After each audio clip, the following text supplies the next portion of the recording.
요즘 JMS 때문에 저희들이 다시 한번 고초를 겪고 있습니다. 1980년대도 그랬고 90년대 초까지 JMS가 극성을 부렸었고, 그때 JMS의 교도가 15만 명에 이르는 적이 있었습니다.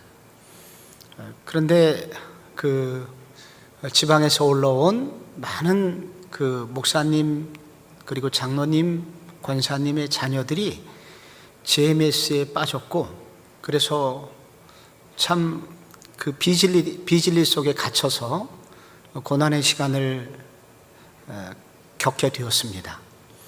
오늘날 신천지 때문에 고생을 요즘 우리가 한국교회가 몸살을 앓는 것처럼 한 30년 전에 그런 일이 있었습니다. 그런데 그것이 이제 아직도 끝나지 않고 그 과거의 상처가 다시 넷플릭스 드라마 그 다큐멘터리를 통해서 다시 소환되면서 지금 한국 사회가 떠들썩하고 있지요. 그 정명석은 그 통일교의 전도사였었습니다. 그래서 문선명의 제자였죠. 그는 성경을 많은 부분을 비유로 해석을 합니다. 창세기 3장에 나오는 선악과, 그것이 어떻게 사실일 수 있겠느냐? 선악과를 먹었다고 해서 그것이 이 땅에 죄가 왔다는 것이 말이 되느냐? 선악과는 상징인데 하와가 선악과를 먹었다고 하는 것은 금지된 선을 넘었다는 것이고, 그것은 성을 의미한다. 그래서 악한 악인과 성적인 관계를 맺었고, 그래서 그때 사탄의 씨가 이 땅에 왔고 인간의 피는 더러워지게 된 것이다. 예수님이 구름을 타고 다시 오신다고 그랬는데 손오곡이냐 예수님이? 지리산 정상에 있던 사람은 구름이 저 밑에 있는데 그럼 예수님 오실 때 그런 사람은 구원받지 못하는 것이냐? 구름은 구름대와 같은 많은 사람들을 의미하는 것이다.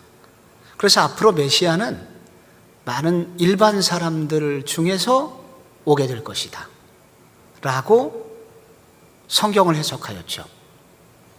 그래서 성경을 대부분 문자주의적으로 이해하고 있었던 많은 대학생들이 그와 같은 상징적인 방법으로 성경을 이해하게 되니 깜짝 놀라게 됐죠. 그리고 빠져들기 시작합니다. 그래서 앞으로 메시아가 올 텐데, 메시아는 일반 군중들 속에서 보통 사람들의 모습으로 오게 될 것이고, 메시아가 하는 굉장히 중요한 일은 바로 타락한 피를 깨끗하게 정화하는 것이다. 그 다음에 이제 대략의 논리를 여러분이 아시겠죠? 우리가 어떤 이 성경책 자체를 가지고 있다고 해서 우리가 진리에 도달하는 것은 아닙니다. 성경에 나와 있는 이런 객관적인 많은 말씀들이 바르게 해석이 되어서 그것이 내 속에 들어올 때 그것이 생명이 되고 구원이 되는 것이지, 여기에 나와 있는 말씀 자체를 내가 알고 있다는 것 자체로 생명이 되지는 않습니다. 그래서 그 성경이라는 것이 우리에게 생명을 주는 것은 사실이지만, 그 성경을 어떤 안경을 쓰고 보느냐, 그것이 진짜 생명을 주느냐, 혹은 잘못하면 생명이 아닌 이상한 곳으로 우리를 데리고 가느냐. 그래서 여기서 바른 해석의 문제가 나오게 되는 것입니다. 저희들이 오늘 칼빈의 생애와 기독교 강요라는 이런 주제를 가지고 이번 수요일 그리고 당분간 칼빈의 기독교 강요를 함께 공부하려고 하는 이유는 여기에 있습니다. 이 성경을 가장 잘 해석하고, 성경이라는 이 책이 하나님이 말씀하신 원래 의도가 어떤 뜻인지에 관해서 가장 바른 안경을 통해서 하나님에 관한 지식, 예수님에 대한 지식, 그리고 성령님에 관한 지식, 그리고 교회에 대한 지식, 이거를 알려주는 그런 탁월한 책이 있으니 그게 바로 기독교 강요라는 책인 것입니다. 그래서 도대체 기독교 강요가 뭐냐? 그것은 지나간 기독교 2000년 역사 중에서 가장 탁월하게 성경을 볼 수 있는 안경을 쓴 사람이 바로 칼빈이고 그의 책이라는 것입니다. 그래서 기독교 강요를 그와 같은 방식으로 저희들이 함께 읽어 나갈 때 성경 속에 나와 있는 그 내용이 우리가 바르게 이해되고 생명의 지식으로 나온다는 것입니다. 오늘은 그 첫 번째 시간이기 때문에 서론을 여러분들하고 나누게 되는데, 칼빈이 기독교 강요를 썼는데 이 사람이 뭐 하는 사람이냐? 칼빈은 여러분 가지신 그 교환을 보시면 칼빈은 1509년 프랑스 노용이라는 곳에서 출생을 했습니다. 파리에서 한 60마일 정도 떨어진 마을에 시장이 있었는데, 서울로 말하면 모란시장 같은 곳입니다. 그 노용이라는 곳에서 출생을 했습니다. 아버지가 노용교회, 당시는 전부 다 캐톨릭 교회가 많이 있었는데 노용주교의 공식 비서, 그리고 재정 책임자였습니다. 그래서 켈빈은 아버지 덕분에 좋은 교육을 많이 받을 수 있게 됐는데, 마르슈라는 대학에서 인문학을 배웠고 몽테규라는 대학에서 철학을 배웠습니다. 그래서 처음에는 그는 성직자가 되려고 처음에는 생각했다가, 그리고 그 이후에는 법률가가 되고 싶다 해서 그는 판검사가 되고자 하는 그런 생각을 가지고 있었습니다. 그런데 그가 어느 날 급격한 회심을 하게 됩니다. 캐톨릭에서 개신교로 회심을 하는데, 어떻게 회심했는지에 관해서는 아직 잘 나오지 않는데, 그의 회심은 한마디로 얘기하면 사도 바울처럼 매우 급작스러운 회심이었다. 급격한 회심이었다는 것입니다. 그래서 필립 샤프라고 하는 유명한 역사학자가 있어요. 역사 철학자라고 할 수가 있는데, 이 필립 샤프가 얘기한 것을 거기 기록을 해놨습니다. 진리의 지식이 하늘로부터 밝은 빛과 같이 엄청난 힘으로 그의 정신을 뚫고 들어왔다. 그리고 나서는 하늘로부터 오는 소리를 복종하는 것 외에는 달리 선택할 수 있는 어떤 것도 없었다. 그래서 그는 이렇게 갑작스러운 회심을 하게 됐는데, 회심은 갑작스럽게 일어났지만 그의 신앙은 오랜 시간에 성경 연구나, 그리고 개혁자들, 종교개혁자들의 저술을 탐구하거나 또 인문주의적인 공부를 통해서 그의 신앙은 조금씩 더 견고하게 되었습니다. 회심한 이후에 켈빈은 죄에 대한 각성과 하나님의 거룩에 대한 인식이 완전히 바뀌었고, 그 회심 이후에 그는 성경 연구에 전념하는 신학자가 되었다는 것입니다. 이 켈빈이라는 사람은 우리가 알고 있는 이제 종교개혁의 기수 중에 하나인데, 종교개혁이 여러분 1519년 말틴 루터에 대해서 때 일어났잖아요. 그런데 종교개혁이 일어난 후에 이분은 약 100년 후의 사람입니다. 그래서 여러분이 루터 이후에, 종교개혁 이후에 탁월한 신학자가 바로 이제 100년 후에 나타난 칼빈이라는 사람이다 하는 것을 이해하시면 좋겠습니다. 당시 이 켈빈은 아까 프랑스 사람이라고 그랬죠. 그런데 이제 당시 유럽은 어땠냐면은 이제 종교개혁 때문에 소위 말하는 개신교 교회들, 기독교 교회들이 이곳저곳에 생기기 시작했습니다. 그러나 여전히 캐톨릭의 위세는 어마어마한 위력을 가지고 있었습니다. 그래서 예수 믿는 사람, 개신교 교도들이 극심한 핍박을 받았습니다. 그래서 많은 종교 난민들이 생기게 되었습니다. 요즘 난민들이 많이 나오잖아요. 우리가 이제 쿠르드 난민도 생기고, 저기 밑에 있는 미얀마 같은데 로힝야족인가 하는 이런 종교적인 난민들이 많이 발생을 하고 있죠. 아랍에서도 난민이 많이 생기고, 터키에서도 난민이 생기고, 많은 난민들이 생기는 것처럼 그 당시에도 종교적 난민, 종교적 핍박을 피해서 이렇게 난민이 많이 발생했습니다. 그래서 프랑스와 1세라는 사람이 엄청나게 기독교인들을 핍박을 했기 때문에 프랑스 안에 있었던 예수 믿는 사람들, 기독교, 개신교 교도들이 난민이 되었어요. 그래서 칼빈도 그 난민이었습니다. 그래서 프랑스에서 이제 쫓겨나가지고 스스로 이제 쫓겨나서 국경을 건너 스위스 제네바라는 곳으로 이주를 했습니다. 그래서 여러분이 그 칼빈을 이해할 때, 칼빈은 난민이었는데, 칼빈이 사람이 55세를 살았는데 그의 인생을 한 5가지 정도로 이렇게 정리를 할 수 있습니다. 그래서 거기 보면은 여러분 1페이지 2번에 칼빈의 인생을 5기로 이해할 수 있다. 첫째로는 탄생에서 프랑스 탈출까지, 둘째로는 제네바에서 개혁을 시도하는 시기, 불과 27세, 29세 때입니다.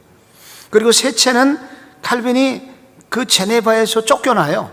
그래서 옆에 있는 도시 스트라스부르크라는 곳으로 망명을 갔다가 다시 돌아오는 3차와 4차의 시기, 그리고 마지막 캘빈이 제네바에서 끝까지 사망에 이르기까지 이제 제네바에서 여러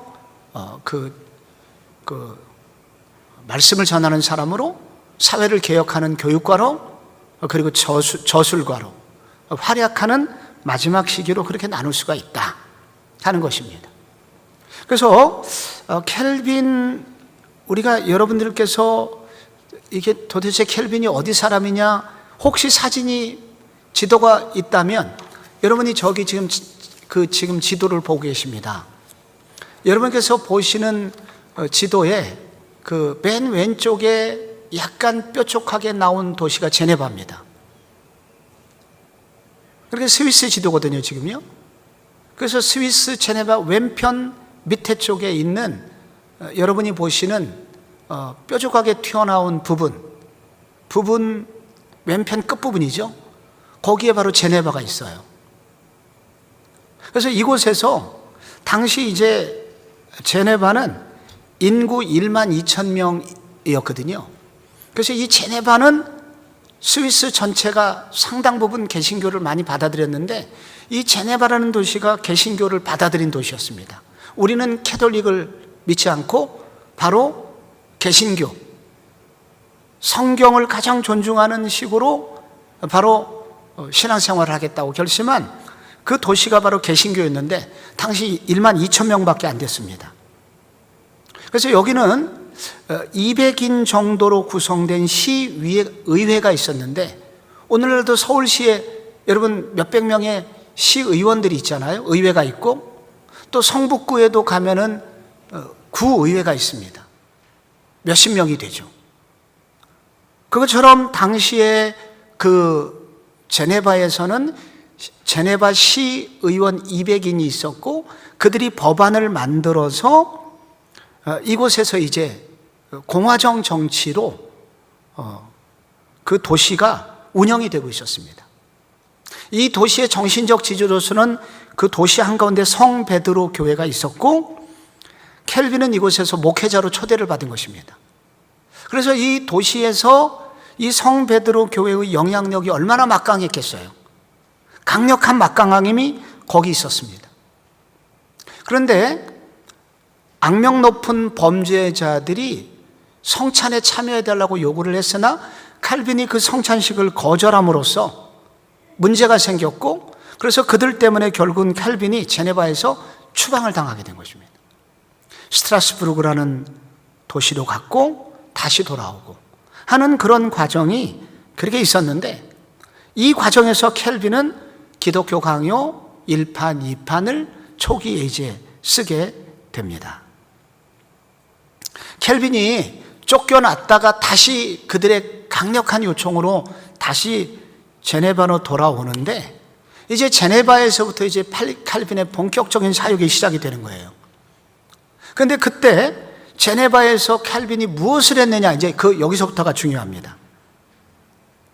여러분, 예전에 이런 것 영화에서나 여러분이 보시면 이 중세의 신부들, 캐톨릭에서는 이 성경을 신부들만 가지고 있었습니다. 그리고 그 성경은 또 라틴어로 되어 있었기 때문에 일반 서민들은 성경 자체를 구입해도 읽을 수가 없었습니다. 그래서 이 성경은 오직 라틴어를 읽는 신부들의 전유물이었고, 그리고 대부분의 사람들은 글을 몰랐습니다. 그럼 그들이 어떻게 성경의 내용을 이해했을까요? 그래서 캐톨릭 교회에서 매우 발전한 것이 그림들입니다. 성화, 그리고 마리아상을 비롯한 많은 성상들, 조각품들이죠. 그런 것들을 보면서 그들은 성경에 이런 내용이 있구나 라고 그런 이야기들을 통해서 보면서 예배를 드렸습니다. 그런데 바로 켈빈은 그렇게 눈으로 보는 식으로 예배를 드리지 않고 바로 직접 번역된 성경을 가르침으로써, 일상 언어를 사용하여 성경을 가르침으로써 그들이 단지 그냥 눈으로 이것저것 성화를 보는 예배에서 귀로 듣는 예배, 말씀의 깊이를 깨닫게 하는 방식으로 예배를 드리도록 하였습니다. 그래서 성경을 계속 가르치게 된 거예요, 일상 언어로. 그래서 성도들이 이 성경을 깨닫기 시작했습니다. 성경을 깨닫게 된 그들에게 또 하나 칼빈이 가르친 것이 있었는데, 그것은 우리가 하고 있는 노동이라는 것은 소명이다. 하나님이 우리를 불러주시는 것이다. 예배는 교회에서만 드리는 것이 아니라 일터에서 드려야 된다 하면서, 우리가 일터에 가서 성실히 일하고 하는 모든 것은 예배다 라면서 우리의 일터에서 일하는 것의 의미를, 칼빈은 성경적 의미를 잘 가르쳤습니다. 소위 일에 관한 영성, 일과 영성을 가르친 거죠. 그래서 소위 교인들이, 그 베드로 교회를 다니는 성도들이 은혜를 받기 시작했고, 일터에서 성경적으로 일하기 시작하자 그들에게 근면, 성실, 저축 이런 일들이 일어나게 되면서 경제적 부유함이 일어나게 되어서 소위 우리가 알고 있는 산업사회의 기틀을 마련하게 됩니다. 칼빈의 이 정신이 막 살아나면서 나중에 영국에 가서 이게 산업혁명이 일어나요. 이런 것들이 칼빈이 가르치는 매우 중요한 가르침이었습니다. 그리고 칼빈이 이 제네바에서 한 일이 제네바 아카데미라는 학교를 설립을 했는데, 이 학교는 뭐 하는 학교냐면은 소위 다음 세대 기독교 지도자들을 길러내는 그런 학교였습니다. 이 학교에서는 성경을 암송하게 시켰고, 새벽 기도를 시켰고, 그리고 생활 속에서 경건 훈련을 시켰는데, 첫 해 900명이 등록을 했고, 몇 년 후에는 6,000명이나 되는 전 유럽에서 흘러들어온 개신교 기독교를 배우기 위해서 이곳에 몰려들었습니다. 그래서 이 칼빈한테 교육을 받은 나중에 아주 유명한, 켈빈만큼 유명해진 사람이 있는데, 그 사람이 존 낙스라는 사람입니다. 스코틀랜드 교회를 소위 말해서 장로교로 완전히 바꿔놓은 사람. 그래서 영국도 캐톨릭이었죠, 당연히. 캐톨릭의 국가인데 여러분 요즘 영국이 무슨 국가일까요? 개신교의 국가예요. 개신교의 국가가 될 수 있었던 이유는 바로 이 존 낙스 때문인데, 존 낙스가 북쪽의 스코틀랜드에서 치열한 소위 말하는 메리 여왕이라는 악한 여자하고도 목숨 걸고 싸워가지고 이 영국 전체를, 나중에 스코틀랜드 전체를 개신교로 바꿔버리게 되죠. 든든한 장로교로 바꾸게 되는데, 이 존 낙스가 바로 이 제네베 아카데미에 와서 칼빈한테 교육을 받은 거예요. 그래서 여러분 거기 보면은 스코틀랜드의 존 낙스는 사도시대 이후에 이 땅에 존재한 가장 완벽한 그리스도의 학교다 라고 극찬을 하게 됩니다. 그래서 이 존 낙스가 여기서 배워가지고, 여러분 그 영국에 가면 되게 좋은 학교가 여러분 몇 개가, 여러분이 알고 있는 학교가 있습니다. 우리는 영국의 옥스퍼드 대학을 알고 캠브리지 대학을 알죠. 근데 저 스코틀랜드에 굉장히 좋은 학교 중에 에딘버러라고 있습니다. 옛날에 그 불의 전차에 나온 사람이 에딘버러 출신이에요. 그것을 만든 사람이 존 낙스라는 사람입니다. 그래서 칼빈이 바로 거기서 이렇게 제네바 아카데미에서 많은 사람을 길러냈고, 그 결과로 이렇게 전 유럽의 많은 나라들을 바꾸기 시작합니다. 이 학교 때문에. 그래서 여러분, 켈빈의 영향력이 얼마나 컸냐면은, 루터가 100년 전에 종교개혁을 일으켰잖아요. 그래서 우리가 다시 성경으로 돌아가야 됩니다, 오직 성경 했지만 실제로 성경을 아는 사람이 많지 않은 거예요.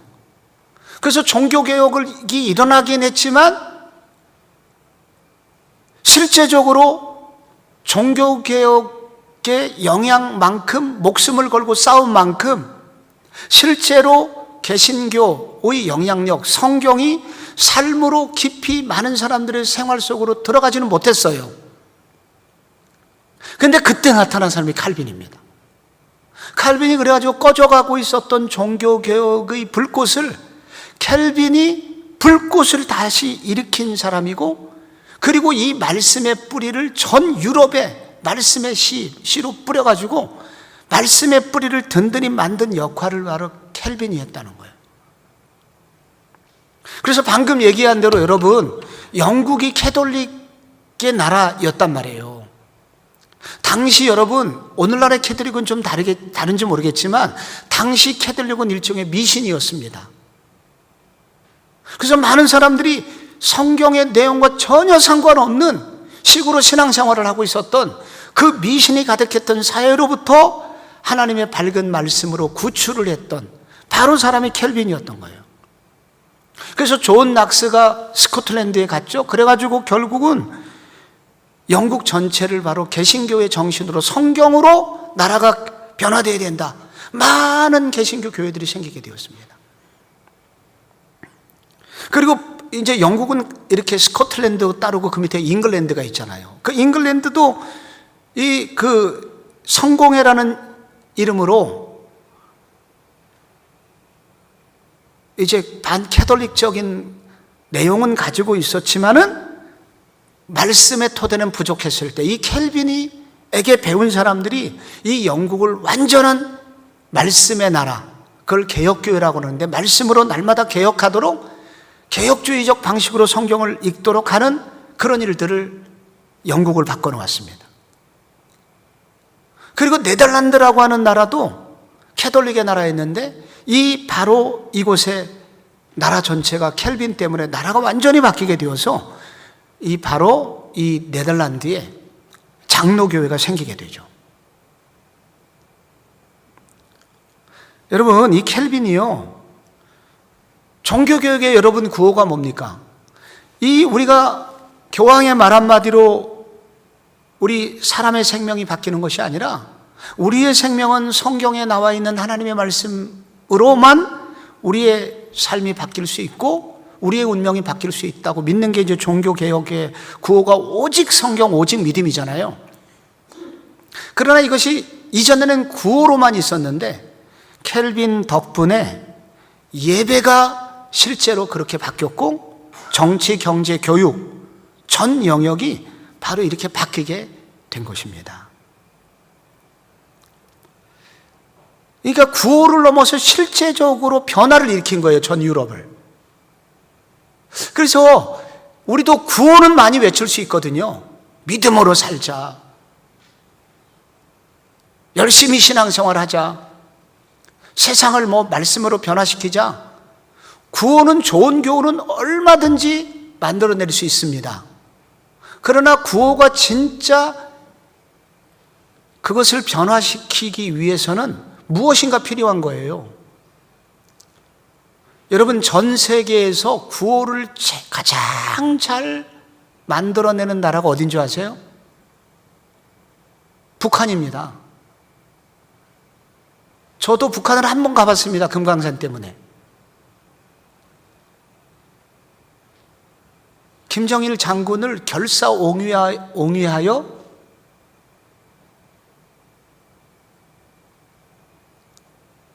가장 아름다운 공산주의 국가를 만들자.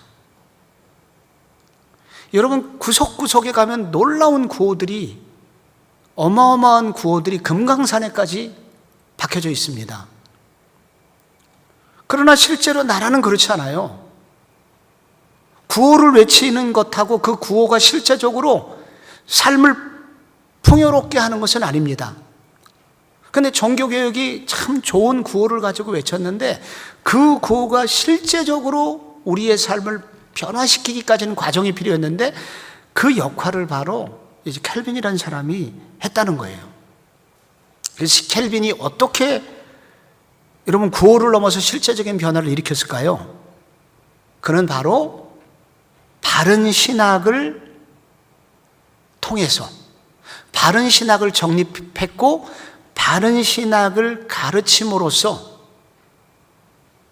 그것을 통해서 캐톨릭의 잘못된 점을 낱낱이 고발하였고 캐톨릭에서 질문하는 많은 것에 대해서 지성적 답변을 하였고 그리고 이런 바른 신학을 세워줌으로써 바로 이 개신교 교도들에게 바로 건강한 말씀의 정신을 그리고 뿌리를 깊이 하고 뼈대를 세울 수 있는 그런 시간을 만들어 준 것입니다. 저한테 질문을 합니다. 성도님들이. 여러분도 그런 질문을 가지고 있을 거예요. 아니, 목사님, 그 사도행전 16장 31절에 보면은 주 예수를 믿으라. 그리하면 너와 네 집이 구원을 얻으리라. 아니, 믿기만 하면 구원을 받겠다고 하는 것도 있지만 마태복음 또 7장에 보면은 나더러 주여 주여 하는 자마다 다 하나님의 나라에 들어갈 것이 아니라고 하는데 무엇이 맞나요? 여러분, 무엇이 맞아요? 이 무엇이 하나님의 말씀입니까? 둘 다 하나님의 말씀이죠. 둘 다 하나님의 말씀인데 그러면은 둘 중에 하나는 맞고 하나는 틀린가? 둘 다 하나님의 말씀이고 둘 다 맞는 말씀인데 둘 다 하나님이 주신 이걸 계시라고 그래요. 그런데 이 우리가 성경의 일부분만을 편향되어 읽을 때 우리는 하나님의 계시의 부분에 빠져서 온전한 지식을 갖지 못하죠. 신학이라고 하는 것은 뭐냐면 이렇게 개별적, 부분적, 파편적으로 되어 있는 하나님이 주신 계시들을 종합적으로, 체계적으로 연구하여 하나님이 정말로 무엇을 말씀하시기를 원하시는 것인지를 체계화시킨 것, 학문적으로 체계화시킨 것을 신학이라고 합니다. 그래서 이런 신학운동이 신학을 바르게 정립을 하자 캐톨릭으로부터 오는 많은 질문에 대하여 답변이 가능했고 그래서 캐톨릭이 얼마나 미신적인가 드러나게 되고 그래서 개신교 교도들은 자부심을 갖게 되고 그리고 하나님에 대해서 바른 지식을 갖게 되고 그러다 보니까 믿음이 좋아지고, 믿음이 좋아지다 보니까 삶이 영적으로 충만해지고, 그러다 보니 삶에 이곳저곳이 부유함이 오게 됐다는 것입니다. 그래서 여러분들께서 알아야 되는 것은 기독교의 핵심은 믿음이죠. 그러나 무조건 믿는 게 아니에요. 기독교는 바른 지식 위에서 믿음이 그 다음에 따라오는 것입니다. 그러므로 바른 지식이 먼저예요. 이것을 우리는 신학이라고 할 수가 있습니다. 그러므로 우리들이 이 칼빈이 이런 바른 신학을 만들어냄으로써 바로 유럽 전체를 바꿀 수 있는, 실제적으로 바꿀 수 있는 일이 가능했다는 거예요. 두 번째로서는 실제적 경건운동입니다. 경건운동은 뭐냐면은 말씀이 교회 안에서만 머물러 있지 않도록 우리의 삶의 현장에 구체적으로 그 말씀이 연관이 되어 있다는 것을 가르치기 시작합니다. 방금 얘기했던 대로 우리의 직장에서, 학교에서, 그리고 시장에서 하나님은 지금도 일하고 계시며 이 문제에 대해서 하나님은 이렇게 생각하신다라는 것을 계속 가르침으로써 실제적으로 삶에서 경건함이 묻어나도록 그런 가르침을 계속 가르치게 되었죠. 그리고 세 번째로서는 교육개혁입니다. 방금 얘기한 대로 아카데미를 만들어갖고 다음 세대 청년들을 기독교 세계관으로 바꿔가는 그런 일들을 함으로써 유럽 전체를 이렇게 바꿔놓게 되었다는 것입니다. 우리 교회가 여러분 기독교 세계관을 수년간, 지금도 기독교 세계관 학교가 있고요. 수년 전 우리 기독교 세계관을 가르칠 때 신국원 교수님이라는 총신대 기독교와 문화 그리고 세계관을 가르치시는 교수님이 저희 교회에 몇 차례 오셨었죠. 그분의 얘기 중에 사마귀 개콘의 개그 콘서트에 꽤 오래전에 사마귀 유치원에 나오는 예화를 들었던 적이 있습니다. 거기 사마귀 유치원에 학생들, 어린 유아들이 있고 거기에 선생님이 한 명씩 나와갖고 특수반 선생님이 한 명씩 나와가지고 이제 아이들에게 가르침을 주는 거예요. 근데 그때 그 쌍칼이라는 선생님이 한 명 나와요. 항상 쌍칼은 항상 이쁘면 돼 하는 말로 이제 마무리를 하는, 그걸로 웃음을 주는 아이들인데, 쌍칼이 그날 칼을 들고 나와갖고 그것은 그 성형외과 의사들이 쓰는 칼이에요. 그러면서 내가 이 칼을 가지고 너희들을 이쁘게 고쳐줄 거야. 이쁘면 다 용서돼 하면서 그날 그런 흉내를 내면서 아이들이 웃고 그 대목이 끝나게 되는데, 신국원 교수님이 그럽니다. 만약에 어린 시절에 그 아이들이 그와 같은 선생님을 만나서 그 수술용 칼로 얼굴에 얼마든지 칼을 대갖고 이쁘면 다 용서가 돼 라는 식의 가르침을 어렸을 때부터 받는다면 그 아이들의 미래는 무엇이 되겠느냐? 그때 그것이 전부가 아니다라고 가르쳐 줄 수 있는 것이 바로 기독교 세계관이다. 성경은 이렇게 말하고 있다. 성경은 너희들이 들은 것이 전부가 아니라 바로 성경은 이렇게 말하고 있어 라고 그들에 대하여 대항하며 바른 성경의 구절과 성경의 가르침을 통해서 대항하고 가르쳐 줄 수 있는 것, 그것이 바로 기독교 세계관이다. 칼빈이 한 일은 바로 성경을 그와 같은 방식으로 풀어줌으로써 좋은 기독교 세계관을 구축하게 하였고, 바로 그것을 통하여 이렇게 전 유럽을 구석구석 바꿔놨다는 거예요. 그래서 칼빈의 영향력은 막강했다는 것입니다. 칼빈을 개인적으로 오늘 조금만 더 다루겠습니다. 칼빈은 32살 때 결혼을 했는데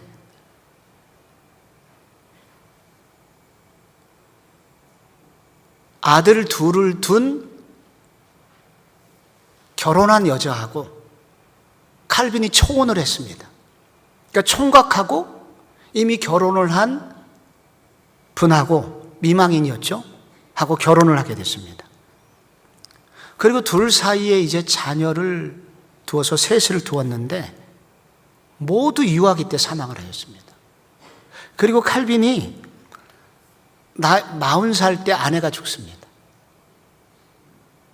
그래서 칼빈의 인생은 불행했어요, 개인적으로는. 특별히 부인이 죽었을 때 이 여자는 나와 함께 고난, 가난을 같이 했었고, 이 여자는 내가 말씀을 전하거나 이렇게 그 책을 저술하는 동안에 단 한 번의 방해도 한 적이 없는 착한 여자입니다. 왜 이 여자를 데려가십니까? 하면서 개탄을 했었습니다. 특별히 아들이 죽었을 때는 너무 충격을 받았죠. 그러나 그럼에도 결국 나중에는 아버지께서 우리에게 무엇이 최선인지 가장 좋은 것을 주실 분이면 믿습니다 하면서 그런 믿음으로 받아들였죠. 근데 칼빈은요, 별명이 종합병동이었습니다. 안 아픈 데가 없었어요. 관절염, 담석, 복통, 치질, 폐질환, 소화불량, 학질. 그래서 어떤 때는 36시간 동안 아무것도 먹지 못하는 그런 삶을 살기도 했었답니다. 그러면서도 이 켈빈은 이런 믿음의 삶을 살았고 놀라운 저수를 통해서 많은 사람을 부유하게 하는 삶을 살게 됩니다. 성도 여러분, 이제 앞으로 여러분이 저와 함께 이제 기독교 강요라는 책을 함께 읽게 될 텐데, 이 기독교 강요라는 책을 26살 때 1판을 씁니다. 이 기독교 강요를 처음 1판이 나올 때는 십계명, 사도신경, 주기도문 이런 정도의 내용을 닮은 그런 역작을 이 켈빈이 26살 때 쓰고, 지금 보시는 것들이 다 그때 썼던 기독교 강요의 그 책, 여러분이 서문을, 여러분이 그 표지를 보고 있는 것입니다. 그다가 1판, 2판, 3판, 4판, 5판, 1559년에 최종판을 쓰고, 그로부터 5년 후에 1664년에 켈빈이 죽게 되는데요. 그래서 이 켈빈이 쓴 이 기독교 강요는 한마디로 뭐라고 표현할 수 있냐면 고난의 열매다. 놀라운 열정과 헌신이 들어간 책, 이게 바로 기독교 강요였다. 기독교 강요가 총 80장으로 되어 있거든요. 1227절로 되어 있는데, 여러분 이 성경이 몇 절로 되어 있을까요? 몇 장으로 되어 있을까요? 성경이? 신구약에 여러분 장이 있잖아요. 1189장입니다.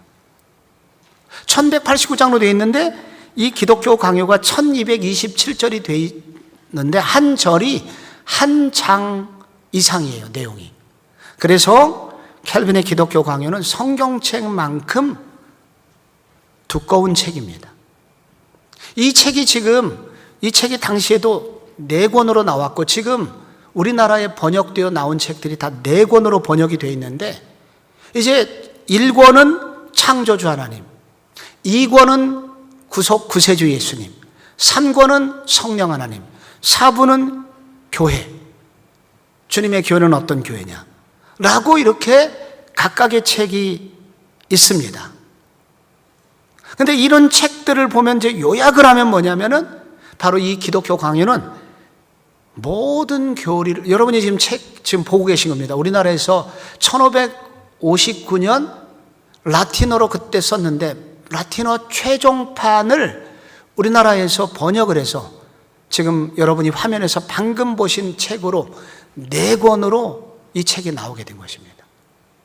이 4권 중에 이제 첫 번째 책, 창조주 하나님에 관해서 이제 저하고 여러분하고 한 학기 동안 이제 저 4권이 상당한 깊이와 길이를 가지고 있기 때문에 이 책들을 하나씩 이제 읽게 되면은 우리 가운데 창조주 하나님이 어떤 분이신지, 구세주 예수님이 어떤 분이신지, 성령 하나님, 그 다음에 교회, 이렇게 여러분께서 함께 이 수요일마다 공부를 하신다면 우리 가운데 정말 많은 진리들을 깨닫게 해주시는 저는 특별한 은혜가 있을 거라고 확신합니다. 여러분, 기독교의 모든 교리가 집대성된 책이 바로 기독교 강요고요. 그 다음에 당시에 캐톨릭에서 왔던 많은 질문들에 대한, 기독교에 대한 오해되는 부분을 걷어내고 그들의 질문에 대하여 대항해서 하나님의 말씀으로 변증을 해서 진리를 수호하도록 도와준 책이 바로 기독교 강요고요. 그래서 이것은 개신교 신학을 통틀어서 지나간 2000년 역사상 가장 탁월한 작품이라고 수많은 신학자들이 이구동성으로 말을 합니다. 오죽하면 우리가 기독교 강요라는 것을 이렇게 수요 예배 때도 이렇게 공부를 하겠어요. 켈빈은 오직 믿음, 오직 성경 등 종교교육 핵심 정신이 정교하게 이 책에 들어가도록 바로 그렇게 성경을 해석하였습니다. 켈빈을 여러분이 혹시 켈빈의 5대 교리가 있거든요. 켈빈을 공부하게 되면은 우리가 5대 교리를 배우게 되는데, 이 5대 교리를 줄여서 영어의 앞글자를 써서 튤립이라고 그래요. 튤립 첫 번째 T는 Total Depravity. 우리 모두는 다 타락한, 전적으로 타락한 존재들을 이었다. 근데 Unconditional Election. 근데 하나님께서 무조건적인 은혜로 우리를 선택해 주셨다. 그리고 Limited Atonement. 예수님의 그 죽으심은 제한 속죄다. 바로 믿는 사람들을 위해서 돌아가신 것이다 라고 지난 학기 우리가 배웠었던 제한 속죄. 그 다음에 Irresistible Grace. 불가항력적 은혜. 그리고 성도를 끝까지 한 번 구원하신 주님께서 끝까지 우리를 책임지신다. Perseverance of Saints. 성도의 견인. 이 5가지 교리가 켈빈의 5대 교리인데 이걸 앞글자 튤립이라고 그래요. 그래서 이것은 상식적으로라도 여러분이 장로교 교인이니까 다는 못 외워도 우리가 튤립의 교리, 켈빈의 5대 교리가 있다는 것을 우리가 알면 좋겠습니다. 정리하려고 합니다. 이제 여러분, 우리가 이런 기독교 강요와 같은 책들을 공부해야 되는 이유가 무엇일까요? 우리가 이런 것들을 공부해야 되는 이유는 서두에 말씀드린 대로 성경을 바르게 해석하는 좋은 안경이 필요하기 때문입니다. 하나님을 아는 길은 믿음을 통해서인데, 이런 믿음은 어떻게 가능할까요? 성경을 통해서만 가능합니다. 그런데 성경을 바르게 보지 못하고 못하면 왜곡된 하나님을 만나게 됩니다. 그렇기 때문에 여러분이 왜 우리 이런 소위 말하는 이단교회가 아니라 정통교회를 꼭 다녀야 되는 이유가 있다면, 정통교회가 추구하는 바는 바로 바른 해석의 관점을 통해서 성경을 보도록 알려주기 때문입니다. 하나님이 성경에 나와 있는 바로 그 하나님이심을 알려주는 그 교회가 바로 이런 교회들인 거예요. 근데 이런 교회들이 바로 이런 기독교 강요와 같은 책을 공부한 목회자들이 바로 그 강단을 지키고 있는 것입니다. 그래서 기독교 강요는 또 한 가지 성경을 바르게 볼 수 있는 등불과 같은 역할을 한다. 그리고 켈빈은 성경은 오직 성경으로 해석해야 된다 라는 원칙을 철저히 따라서, 그래서 모든 그의 그 기독교 강요에 나오는 성경 해석은 다른 곳에 해답이 있지 않고 성경 자체로부터 해답을 얻은 것이기 때문에 매우 성경적이다. 그래서 우리는 이런 기독교 강요를 통해서 성경과 성경에 나오는 하나님, 성령님, 예수님, 교회를 바라볼 때, 그리고 여기 중간중간에 나오는 그 기독교 교리의 종말에 대한 교리라든지 구원에 대한 교리를 우리는 매우 성경적으로 배울 수 있는 기회가 될 것이다 라는 것입니다. 성도 여러분, 마태복음 6장에 나와 있는 구절을 한번 같이 읽고 한번 이제 오늘 마치려고 합니다. 한번 같이 마태복음 자막에 떠 있는 성경 구절 한번 같이 읽어보실까요? 시작. 눈은 몸의 등불이니 그러므로 내 눈이 성하면 온몸이 밝을 것이요 눈이 나쁘면 온몸이 어두울 것이니 그러므로 내게 있는 빛이 어두우면 그 어둠이 얼마나 더하겠느냐. 여러분, 눈은 우리 몸의 등불이다. 그래서 우리 몸 전체가 온전하려면 눈이 똑바라야 된다. 눈이 나쁘면 우리가 구덩이에 빠지고 위험에 처하게 된다. 그래서 우리를 살리는 것은 바로 눈이라는 것입니다. 그래서 하나님에 대한 바른 눈, 인간에 대한 바른 눈, 이것을 어떻게 가질 것이냐? 바로 이와 같은 좋은 믿음의 선지를 우리에게 선물로 주셨으니 우리가 이런 관점을 가지고 성경을 앞으로 볼 수 있는 시간을 가진 것을 주님이 주신 기회로 알고 이번 한 학기, 다음 한 학기, 또 다른 학기 기독교 강요에 함께 빠져들어 여러분 우리의 신앙과 우리의 믿음이 더 견고해지고 건강해지는 그런 복을 우리 모두 받는 시간이 되시기를 바랍니다.